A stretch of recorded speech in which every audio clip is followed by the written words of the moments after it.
Started, only 4 lectures left. Lots of happy people here on Monday. That means everybody aced the exam last week.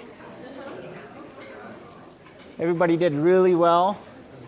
If you did not, remember whose fault it is, right? Or at least whose fault it is not.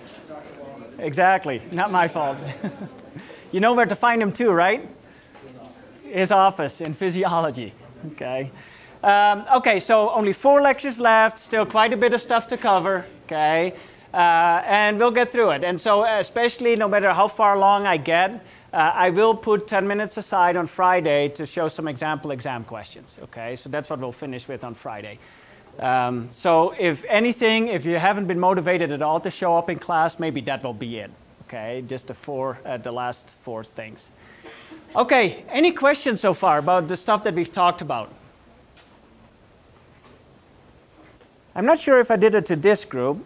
I did it to the previous group.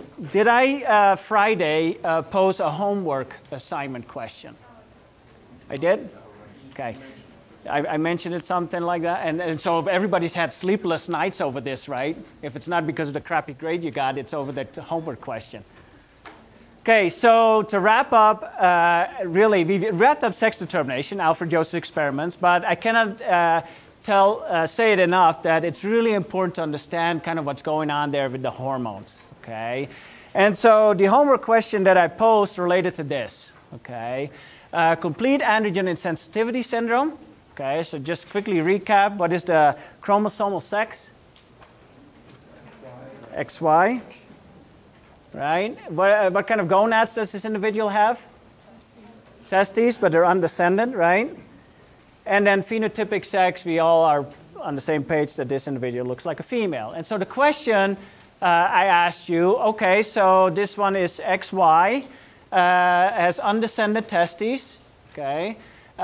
Internally related to the Müllerian duct and Wolffian duct, what possibly could be present in this individual, okay.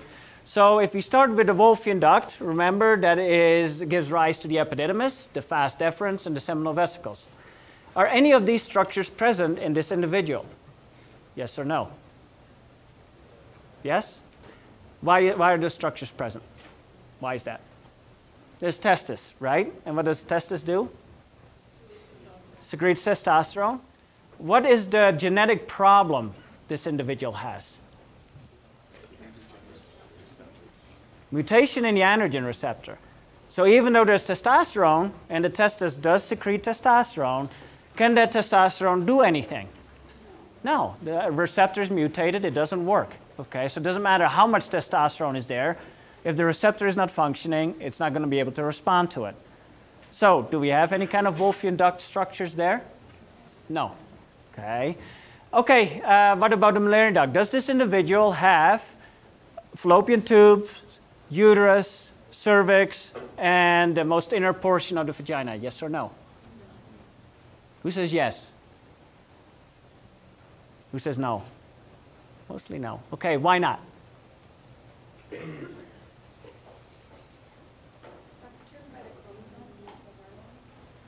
Oh, is that determined by the chromosomes and not hormones?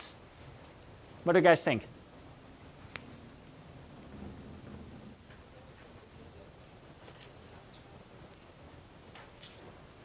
So it's related not so much to testosterone, but so the testis still secretes what? Anti-Müllerian hormone, right? Even though there's a mutation in the androgen receptor, it doesn't matter, okay? There's a testis, an undescended testis.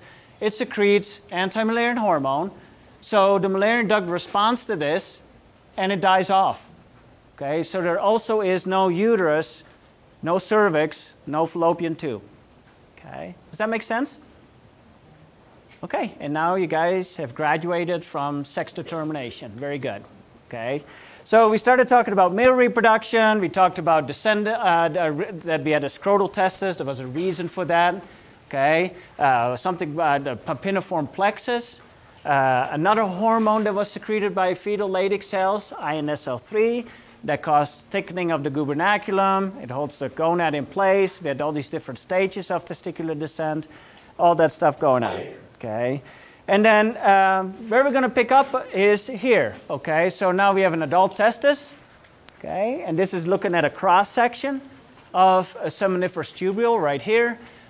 We talked about the fact that there's a basement membrane over here on the bottom, okay, and then there's an apical membrane over here near the lumen, okay, and then there's all these cells that are kind of making up that epithelium, okay.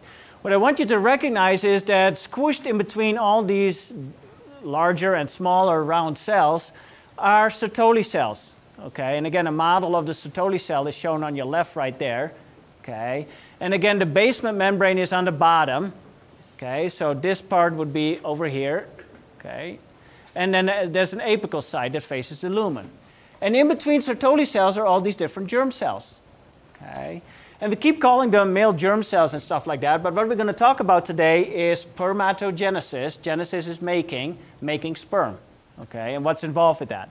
So we're going to give it more names that I expect you to remember for the exam, okay. The other thing is that in between we have Leydig cells in the interstitial space. Okay, they secrete testosterone and all that other stuff. Okay, this is just another picture, okay, showing the different germ cell types kind of scattered throughout. The Sertoli cells are really hard to see just because of their weird structure and the way they look. Okay, I just want you to remember again that germ cells and Sertoli cells make up the seminiferous epithelium or the seminiferous tubules, and that the Leydig cells are outside. Okay.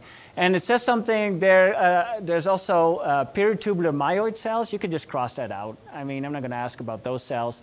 They're kind of on the outside here by the basement membrane. They actually have some contractile function, but that's neither here nor there. That's not going to be important. Okay, this slide is basically a summary of the key things that Sertoli cells do. Okay, so fairly straightforward. Okay. So the Sertoli cells, as we'll see in a minute, form tight junctions. And they form tight junctions with each other, okay, not with germ cells. Okay. This becomes very important because we have something called a blood-testis barrier. Okay. They support germ cells physically. If you just look at this cell and all these pockets, okay, that's where the germ cells are in. Okay. So they provide physical support for these germ cells. They also secrete fluids. Okay, so the lumen on the apical side, it's not a vacuum. There's actually a lot of fluid that's being secreted in there, and that's actually necessary to help move sperm down the male reproductive tract. Okay. It also secretes a hormone called inhibin. We'll talk about inhibin in a little bit. Okay. Inhibin is a peptide hormone, gets released into the bloodstream, and is part of negative feedback. But we'll talk about that in a little bit. Phagocytosed defective sperm. If there is abnormal sperm, in fact, Sertoli cells can recognize that and phagocytize it, break it down, and recycle some of the components. Okay? And then finally, it secretes something called androgen binding protein. And for once, something is called a name that exactly describes its function. Androgen binding protein binds androgens. It binds testosterone. Okay, so that's actually a protein that's released into the lumen. Okay, testosterone can bind this protein, and this protein, androgen binding protein, carries testosterone down the male reproductive tract. Okay, so that's just kind of a highlight of the Sertoli cell. Okay, and it's kind of crazy. We just kind of highlighted about 6 points here. People have written a whole textbook that is called the Sertoli cell. Okay, so there's a lot of stuff going on with Sertoli cells. Okay, now we're going to talk about spermatogenesis, and we're going to stay away from calling things male germ cells. We're now going to give it specific names. Okay, so very early on, we talked about germ cells, and we called them primordial germ cells. That's it. That was in fetal life. If we now just jump ahead, we don't really have primordial germ cells anymore, but the most immature germ cell that is present in the testis is called a spermatogonia. Okay, so spermatogonia are the freshmen, okay, that are stuck in the basement. They're near the basement membrane. That's it. Okay. The next generation, they eventually then develop into primary spermatocytes. Okay. And as soon as you see spermatocytes, because all you have to do on the exam is bubble A, B, C, D, or E, you don't even have to write anything out. Okay. So if you recognize spermatocyte, I want you to start thinking meiosis. Okay. If it's a primary spermatocyte, that means meiosis 1. If it's a secondary spermatocyte, that just means meiosis 2. Okay? Once we have meiosis completed and it's all done, we end up with a very small, tiny, round cell that is called a spermatid. Okay? And that round cell, spermatid, is actually undergoing metamorphosis and turns into this odd, weird-looking thing that has a head, a midpiece, and a tail. Okay? So that round thing turns into something that looks like a torpedo with a tail or something. Okay? Metamorphosis. So spermatogenesis, again, genesis making sperm, okay, involves three things. Making lots of sperm. Okay? That's number one. So how do we make lots of sperm? How do you make lots of cells? Yeah, cell divisions, mitosis. Okay, so spermatogenesis involves mitosis. Okay, making haploid sperm. How do we do that? Meiosis, our favorite topic, meiosis. Okay, and then this last one of taking a round cell, a spermatid, and turning that into a sperm, that metamorphosis, that is actually called spermiogenesis.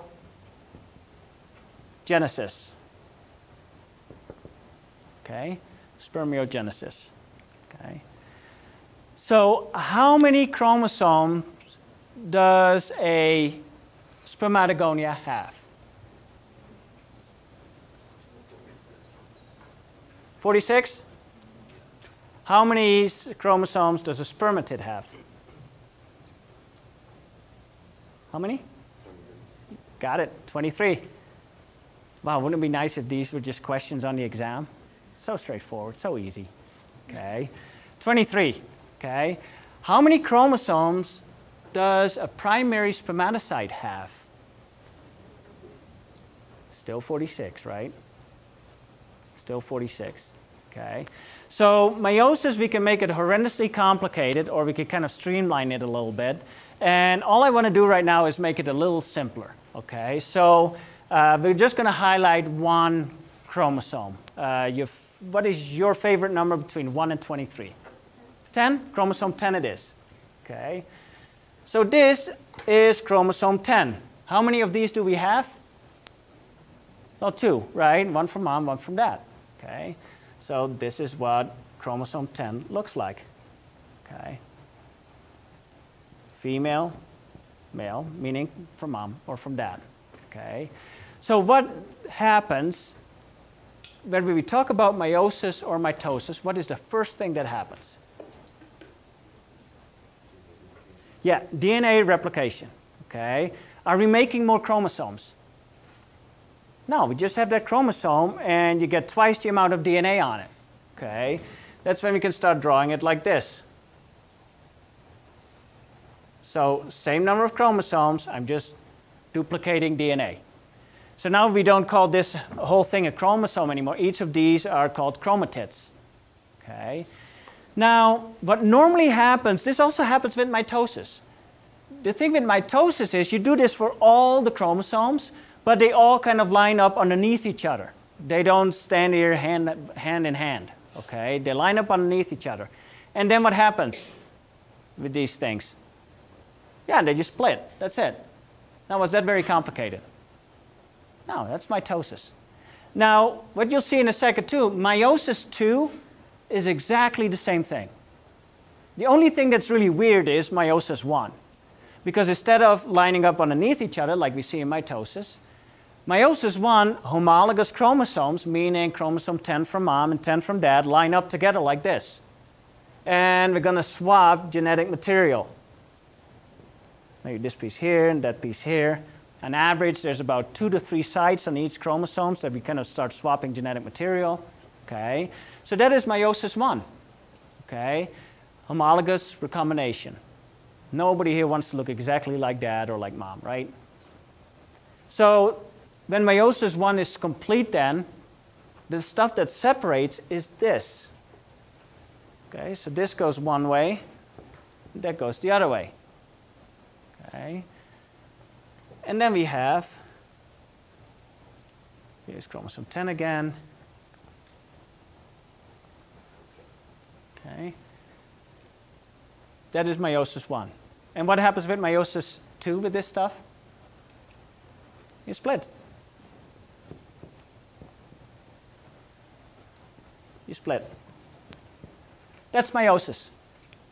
Okay? So again, the only complicated stuff, or the weird stuff, is meiosis 1, right? Where these homologous chromosomes line up together.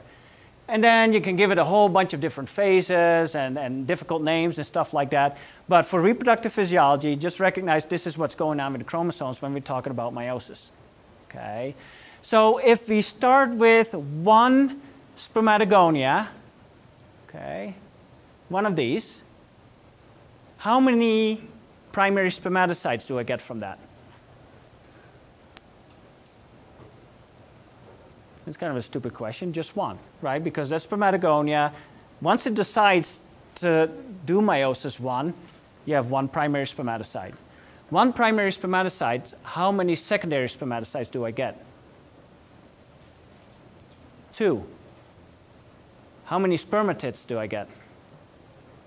4. So starting with one spermatogonia and one primary spermatocyte, I get 4 spermatids or 4 sperm. Okay? And as we'll see later on in the female, that's not the case in females. We start with one egg that is in meiosis 1, and it always stays one egg. When we start kicking out chromosomes or chromatids and stuff like that, it gets put in this trash bag structure called a polar body. That's it. Okay? So even though we get more cells with sperm, we keep getting one egg with females. Okay? Yes? So just for clarification, primary spermatocytes undergo meiosis 1 or Yep. meiosis 1 makes? So basically, once the cell has decided, you know what, I'm not a freshman anymore, I'm a sophomore, I'm going to do meiosis, okay, now we call it a primary spermatocyte. Okay? And once it's finished meiosis 1, and it's actually separating these two things, then we start meiosis 2, and we're secondary spermatocytes. Okay? And when we complete meiosis 2, now we're 4 spermatids. Okay? So that's kind of how that goes. Did at any one point, did I mention there was a break anywhere? Like, do we stop at any time? No, it's a continuous process. It keeps going and going and going. Once it starts, it finishes. Okay? There's no arrest. Okay? So be familiar with all this terminology. Okay? Know what a spermatid is.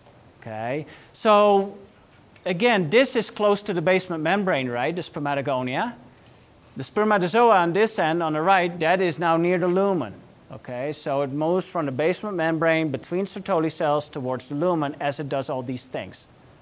Okay. Okay. Can men make sperm when they're really old? Yep. Okay. Do they ever not make sperm? Well, I guess when they're dead. Okay. That spermatogenesis then stops then too. Okay. So how is that possible? Another side note, how much sperm do you think men can make? Not over a lifetime, but let's say an average ejaculate. How much sperm is in there? Too much. Way too much. 5, 10, 100 sperm? More? Okay, way more. In an average ejaculate, there's about 50 to 450 million sperm. Yes, I know, it's very intimidating. When we start talking about fertilization and what the heck is going on there, it will help kind of put stuff in perspective, because trust me, the female reproductive tract is not nice to sperm, okay? So lots and lots of sperm. How long do you think it takes to go from being a spermatogonia to being a sperm, time-wise? 2 days? 6 weeks? About 74 days, so 2.5 months. Okay, so how does this work then? Do men have a 74-day reproductive cycle? Maybe they should, but they don't, right? Can men make sperm every day? Yeah, pretty much. Okay, it just goes on and on and on. When does it first start? Puberty. Okay, and then, like we said, it keeps going and going until the individual dies. Okay, so how is that possible?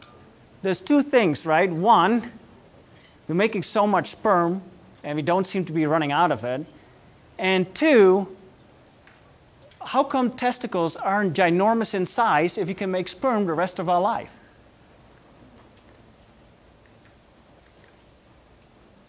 So what's responsible for this?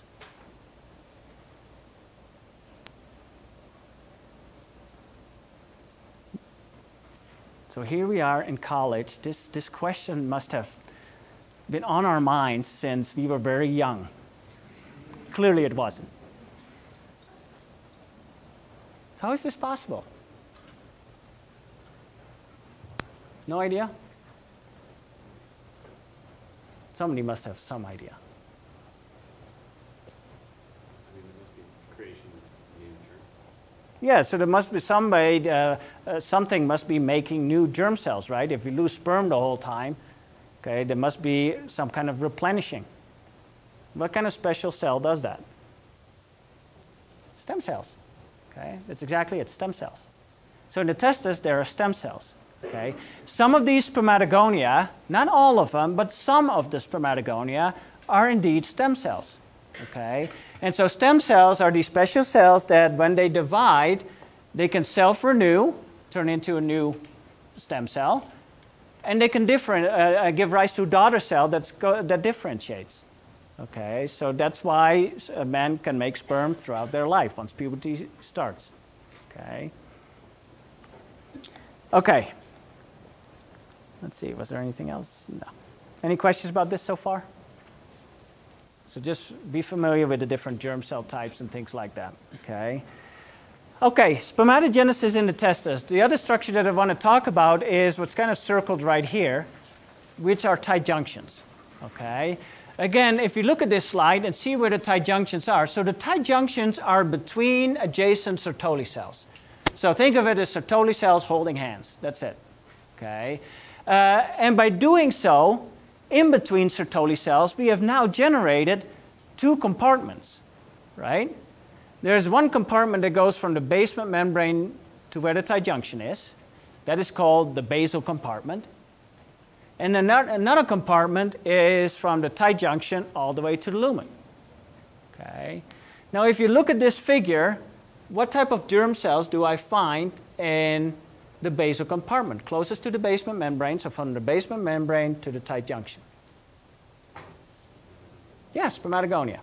And again, some of them are stem cells. Okay. What type of germ cells are present in the other compartment, which is from the tight junction all the way to the lumen, or the adluminal compartment? Well, all the other ones, right? Primary spermatocytes, secondary spermatocytes, spermatids, sperm. Okay. If you recognize that, of where the tight junction is relative to the germ cells, all these tight junctions together give rise to what is called the blood-testis barrier. Okay. So what do you think could be a possible function of the blood-testis barrier?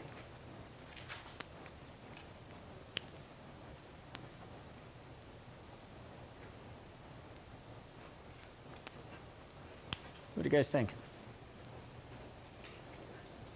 Function of the blood-testis barrier. So, yes? Similar to the blood-brain barrier in that it really allows certain molecules to pass through molecules. Yeah, that's a good way of thinking it. So in fact, I want to kind of add a little bit to that. If we kind of just figure the types of germ cells that are present, right? Let's focus on the basal compartment first. Are those diploid cells or not? How many chromosomes does spermatogonia have? Yeah, 46 chromosomes are diploid. Okay. By the time we start talking about a spermatid or this whole process, what are we doing with chromosomes? Making a haploid cell, right? These cell types need completely different things. We really need to create two different rooms or compartments because spermatogonia, in terms of mitosis, right, or stem cell division, that requires completely different factors than, for example, things that are involved with promoting meiosis and making a haploid germ cell. Okay. The second thing is, when for the first time do we see a primary spermatocyte?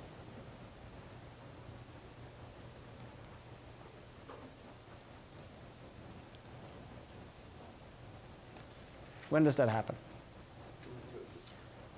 Yeah, but I mean, just more general in life. When do males for the first time see primary spermatocytes? Yeah, puberty and beyond, right? So primary, secondary spermatocytes, spermatids, that stuff does not happen until, for the first time, it starts at puberty. Okay, at puberty. So if we recognize that, what could be a possible another function of having a blood-testis barrier?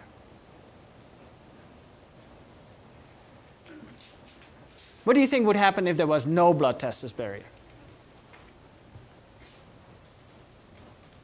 Would that be good? Start seeing spermatocytes before puberty. Sorry? We start seeing spermatocytes before puberty. No, not necessarily before puberty. I think it's a different cell, right? Primary spermatocytes, secondary spermatocytes. The first time we see that cell, your body sees that cell, is at puberty. When does your immune system develop? Well, not at puberty, right? Presumably before puberty. So how do you think your immune system is going to respond to primary spermatocytes, secondary spermatocytes, spermatids, things like that? What's going to happen? Yeah, it's going to attack it. It's a foreign cell. It has never seen that. Okay? So if there's no blood-testis barrier, there would be a very intense inflammatory response. Okay? And the immune system will attack those germ cells that are in the adluminal compartment. Does it kind of make sense? So this next slide kind of shows the blood-testis barrier a little bit better. Basically, we got rid of all the germ cells now. Okay, basically what we have now is 5 Sertoli cells holding hands. So that gives you an idea of kind of where these compartments are, right? Basolateral and bottom, and then the adluminal. Any questions? Make sense? Awesome. Okay. So I want to talk a little bit about stages of spermatogenesis. Okay. If it takes 2.5 months to make sperm, and men do not have a 2.5-month cycle, that means that tells us something about the process of spermatogenesis, right? So how come men do not have a 2.5-month reproductive cycle?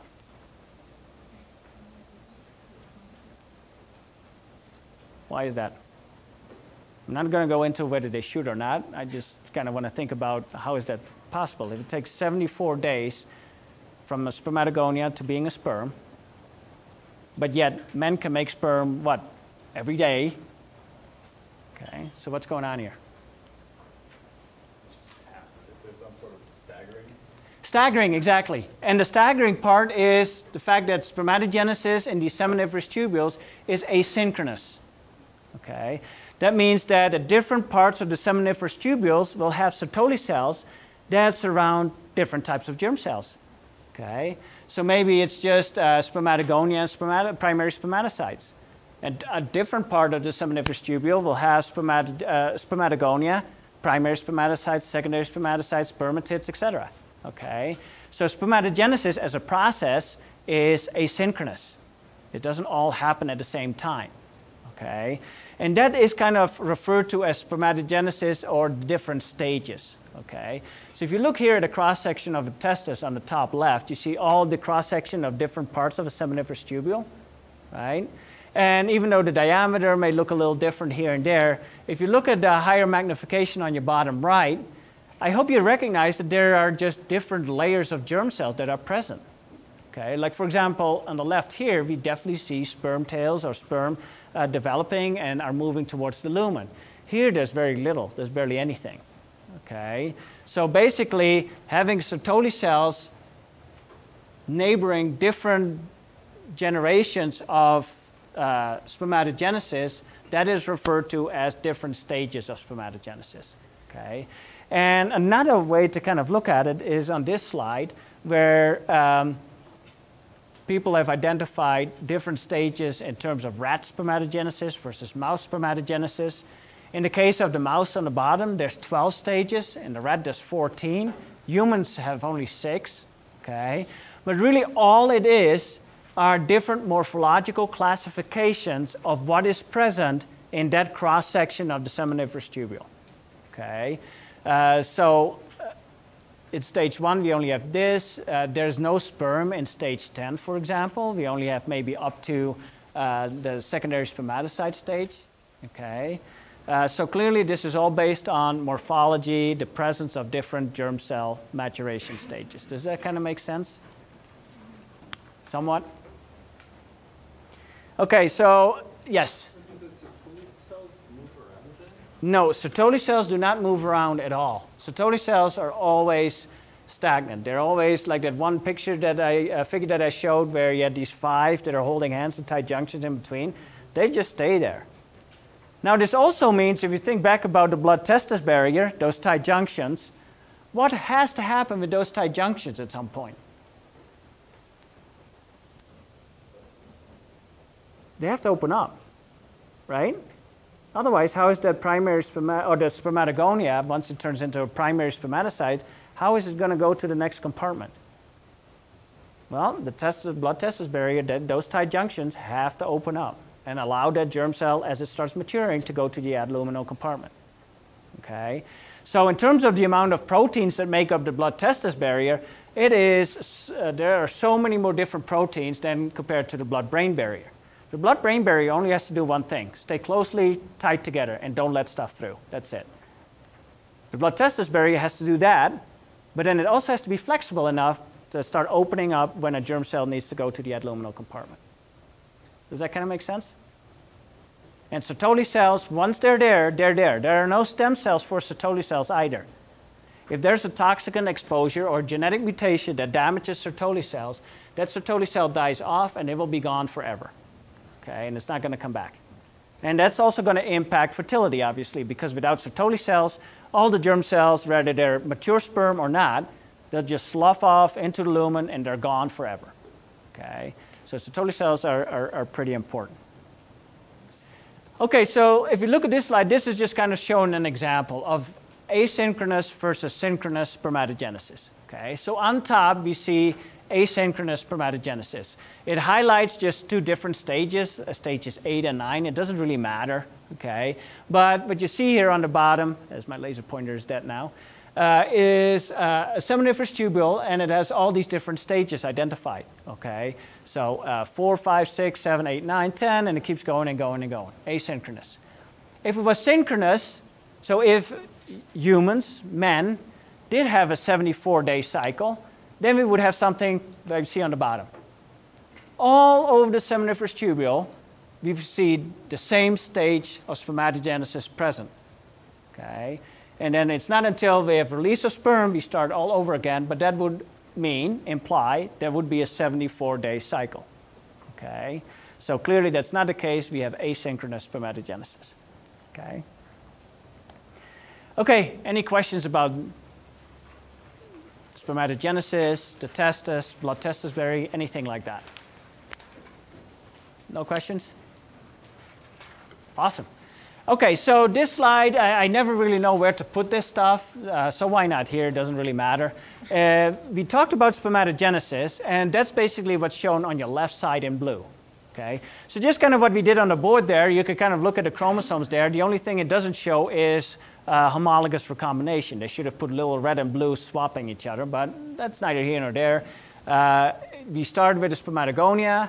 Right? At some point during puberty, in adulthood, it becomes a primary spermatocyte, and then this one primary spermatocyte turns into 2 secondary, 4 spermatids, and these 4 spermatids turn into sperm. That's it. If you then look on the right side, okay, what have we already talked about last week in terms of female germ cells? When they're born, where are we? What's going on? Meiosis 1, right? So basically, all these homologous chromosomes are all kind of paired up like this. And instead of separating, they're just stuck like this. Okay? They finished homologous recombination, so they have swapped genetic material, but instead of separating, they're stuck. They stay like that. Okay? So they just stay stuck like that for a long, long time. Okay? And what we'll talk about on Wednesday is when we actually resolve meiosis 1 and actually start meiosis 2, okay, et cetera, et cetera. Now, I already mentioned this a little bit. Anytime we do a meiotic division in females, okay, we keep having one oocyte. So a primary oocyte is stuck in meiosis 1, A secondary oocyte is meiosis II. When we complete meiosis I, okay, we don't have then two secondary oocytes. We still have one secondary oocyte, but that second cell, instead of having another cell, basically it would take one of these, maybe this one or that one, it doesn't matter, it's random, and put it into a vesicle with all the other chromosomes that are being kicked out. Okay? And that vesicle is called a polar body. Okay? So polar bodies are just small structures that contain some chromosomes, the results of meiotic divisions. Okay? So this is just kind of comparing male and female gametogenesis. So oogenesis for female, spermatogenesis for the male. So in the ovary, how do we call the oocyte after birth? So a 6-year-old girl, her ovaries has, how do we call those oocytes? Yeah, primary oocytes. Okay, primary oocytes. When a baby girl is born, okay, she'll have eggs that are all called primary oocytes. Okay. Okay, last part, spermiogenesis. Okay, basically we're differentiating. Okay, spermatid turns into a sperm. Okay, this is a cartoonish picture of presumably what sperm looks like, but it really doesn't look like that at all. But it's fine, it has the same structures. Okay, there's a head, a midpiece, and a tail. The head contains a nucleus with highly compacted DNA, and how many chromosomes? 23. 23. Okay. On top of the nucleus is kind of this really large vesicle called an acrosome. And this is just a gigantic bag of hydrolytic enzymes. It's really formed from Golgi vesicles that all fuse together and they contain lots and lots of hydrolytic enzymes. Okay, so the acrosome will become important when we start talking about fertilization. Okay. Then the midpiece, what we have there, we have centrioles. Centrioles are important structures because they help with cell division. So if a sperm fertilizes an egg, those centrioles will help with those first embryonic divisions. Okay. And then the other thing that a midpiece has is a ton of mitochondria. Okay. So a lot of mitochondria. These mitochondria are important because they allow the sperm tail to move. Okay. Now the one thing I want you to remember is that sperm movement or moving of the tail does not happen in the male reproductive tract. Sperm are not actively swimming out of the testes and through the male reproductive tract. Okay? If anything, just remember it this way, it's a male germ cell and it's horrendously lazy. Okay? The only way it's going to move is because of smooth muscle contractions of the reproductive tract. Okay? So smooth muscle lining the epididymis, contraction there helps move sperm down the male reproductive tract. So when does sperm first start moving its tail? Or does it ever need to move its tail? Well, yeah, probably, otherwise why would it have a tail, right? There's nothing interesting in there, it's just a bunch of microtubules. So when do sperm first start beating that tail like crazy? Any idea? On the way out? Nope. You're close. So what's left then? The way in? Nope. It only gets really excited when it gets close to an ovulated egg. So only when it's really close by an ovulated egg does it start beating its tail like crazy for a very short period of time. That's it. Sperm movement throughout the female reproductive tract is also due to smooth muscle contraction. Okay, so if sperm has to move through the, up the vagina, through the cervix, up the uterus, all that is due to smooth muscle contraction. Okay. Okay, because you guys love your hormones and endocrine system, I need to talk a little bit about hormonal regulation of male reproduction. The good news is this is pretty simple and straightforward. Okay, so we're going to kind of diagram this out here. We're going to start with let's see, FSH and LH. Where does FSH and LH come from? Nope. Not Sertoli cells. Pituitary, but be specific, right? Anterior pituitary, the anterior pituitary. So we start with FSH, and that's because it generates from the hypothalamus, right? FSH from the anterior pituitary acts on Sertoli cells, SC, and it causes Sertoli cells to do three things. That's it. Okay, it could be a lot worse. It could have done like 500 things. It would be forever. Okay, one of the things that's absolutely critical is allows Sertoli cells to do spermatogenesis, so making sperm. If there is no FSH or no FSH receptor, okay, there is no spermatogenesis. Okay, so spermatogenesis is important. I'm putting underneath here lumen. Okay.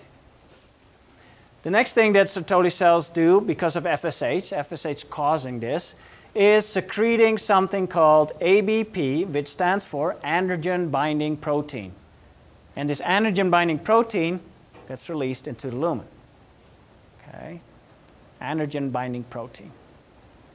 And then finally, FSH causes Sertoli cells to secrete a hormone, a peptide hormone called inhibin. Okay, and inhibin, this peptide hormone, gets released into the bloodstream, travels back to the anterior pituitary gland, and inhibits FSH. Okay, so that's kind of what FSH does to the testis. So the target cell for FSH is Sertoli cells. Okay. Okay, now the other one. LH, also anterior pituitary gland. Acts on Leydig cells, LC. Okay. And it causes Leydig cells to secrete testosterone, T. Okay. Testosterone, one of the things it does, it causes negative feedback to the brain, shuts off LH. And in fact, it actually goes higher up. It even goes to the hypothalamus and inhibits GnRH release too. Okay. Testosterone also is absolutely necessary for the process of spermatogenesis. Okay, so FSH and testosterone are the two key hormones. One's a peptide hormone, okay, and testosterone, a steroid, both necessary for spermatogenesis. It also goes to the lumen. Okay, so it passes through the Sertoli cells, gets into the lumen, where it binds androgen binding protein. So then androgen binding protein carries testosterone down the male reproductive tract. So the cells that line the epididymis, the vas deferens, they all get to see testosterone because it's carried by androgen binding protein. Make sense?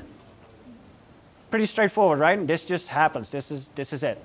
No monthly cycle, no 74-day cycle. This just happens the whole time. Okay? So what I put on the right side is just a couple of key functions of testosterone. We talked about many of these. Like I said, it stimulates spermatogenesis. It maintains the Wolffian duct. Okay. External genitalia, we talked about that last week. Stimulates metabolism, muscle growth. That's why it's considered an anabolic steroid. Okay. So when we talk about anabolic steroids, it's testosterone because it promotes muscle metabolism and growth. Okay. And then it affects the central nervous system, function, behavior. Pretty much it makes men stupid. Okay? So in terms of anabolic steroids, now recognizing what testosterone does once it's in blood, okay, this should not be too much of a surprise. So this is a histology picture from a piece of testis of a horse, a stallion that was treated with anabolic steroids. Okay? And I hope that you can recognize now from some of the other pictures that we saw that this does not look quite normal. Okay? There are no germ cells. There's no sperm production. There's no sperm in the lumen. And this is due because of that negative feedback to the brain. Okay? The testosterone that gets injected goes to the hypothalamus, goes to the anterior pituitary gland, and so you shut off production of LH and FSH. If there's no LH and FSH, we don't have spermatogenesis. And in fact, these trophic hormones are necessary for cells to somewhat survive. Okay? Without them, germ cells will just start dying off. Okay? Okay, let's wrap this up. Sperm transport. So after the seminiferous tubules, the first structures that we see are these small efferent ducts. There's only a couple of them. And this is actually a site where there's an enormous amount of estrogen in the male reproductive tract. There's more estrogen in the efferent duct than there is in the uterus of a female. Okay? This estrogen in the efferent duct is really important for fluid absorption, so it concentrates sperm. And in fact, if estrogen cannot function there, all that fluid starts backing up into the testis, and it causes testicular atrophy. The testis actually starts dying off. Okay? So estrogen, yes, we consider it a female sex steroid, and plasma levels are high in females. But estrogen is a very important hormone for male reproductive physiology as well, especially in the efferent ducts. Okay. Okay, the epididymis, some key functions of the epididymis. Okay, a long single tube, there's a head, a body, and a tail. Key functions are storage, fluid reabsorption, and maturation. Okay. Now, one of the things that I put on this slide is an something called acquired motility. This, in fact, it acquires the ability to become motile. Okay. I just told you that sperm do not swim down the male reproductive tract. Okay, and that's true, and that will stay true. Okay. The only thing is, if you had to collect sperm to fertilize an egg, so Friday when we're going to talk about assisted reproductive technology.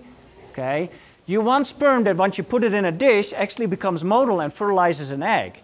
Okay, and that's what the epididymis does. It provides maturation to sperm so that when you put it in a dish, it actually can become motile if it has to become motile. Okay. Luckily, nothing interesting about the fast efferents. Just a long tube, lots of muscle layers, sperm transport, some storage. That's pretty much it. Okay. And then finally, we have something called accessory glands, just like the GI has accessory glands, the reproductive tract has accessory glands.